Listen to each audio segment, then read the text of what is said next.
Hi everyone. So the video and the topic starting out this new year of 2020 has to do with the idea of being connected to all things. I think it's fair to say that on a universal sense, we all long for that deep sense of belonging and connection that is tapping into the life force in which we live and move and have our being. But how does that translate in a world where there is so much diversity?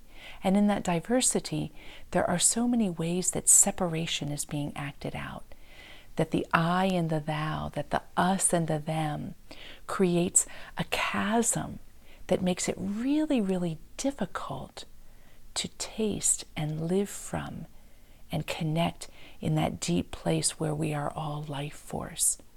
How do we get real about this connection?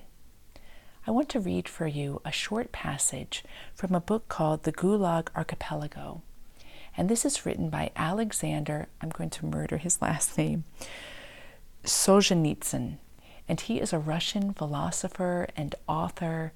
He was someone that Stalin put into a gulag, which was, in a sense, a prisoner camp or a concentration camp during his reign in communism.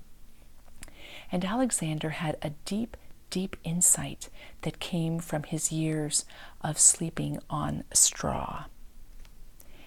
It goes like this, and I'm going to break this open a bit for us. It was only when I lay there on rotting prison straw that I sensed within myself the first stirrings of good.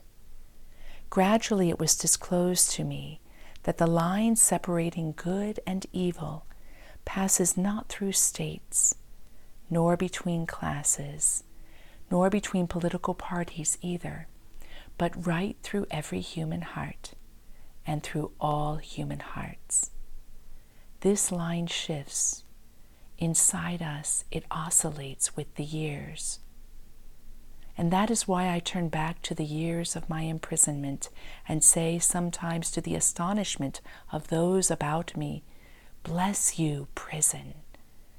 I nourished my soul there.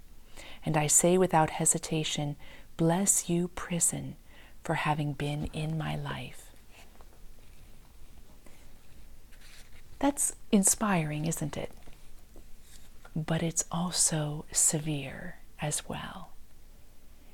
What he's saying there is that the only line that keeps us separate, in a delusional sense, separate, that the only line lies not between anything between us and what's happening outside of us, but always within us, always between us and our perspective of something outside of us.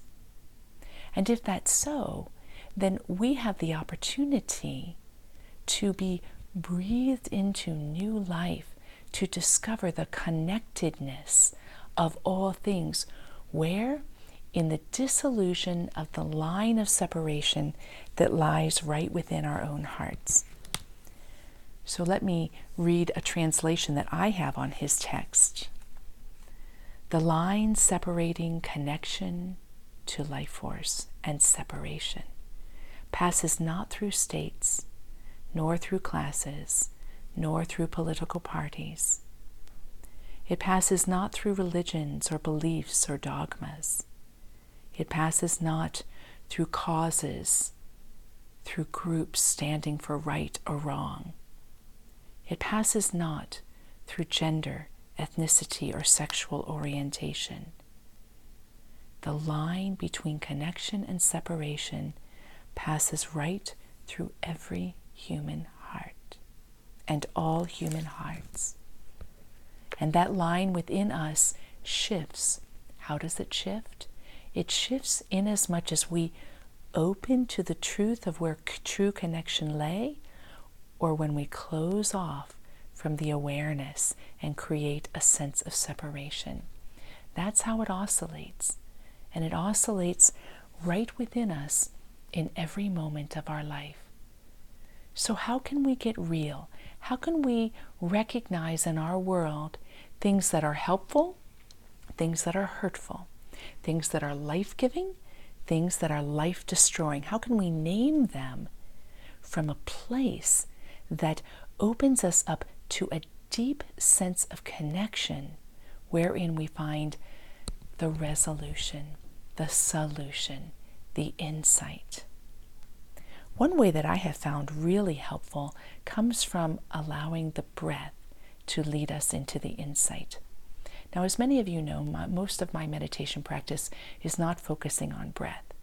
So I take this practice even as just a daily walking practice, a disposition to hold in relation to everything in my life. And perhaps you can do the same. Imagine that you're walking through your day, each moment, each relationship, each phone call, each joy, each sadness. And at each of those moments, you recognize that you are breathing.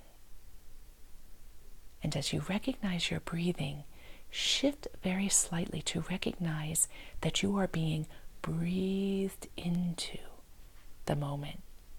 And as you are breathed into the moment, you draw the parallel that every creative element around you is being breathed into the moment, right in your very world. It immediately dissolves the sense of separation. You may not know how to handle the complicatedness of that, but staying with the being breathed into life, and that all life is being breathed forth, can take you to the place where true wisdom can happen. And that wisdom is all your own. Just like Alexander discovered that wisdom laying on rotten straw, so you can discover it in the very simple, seemingly small moments of your own life. What you'll find is what seems big is really small, and what is small is really big.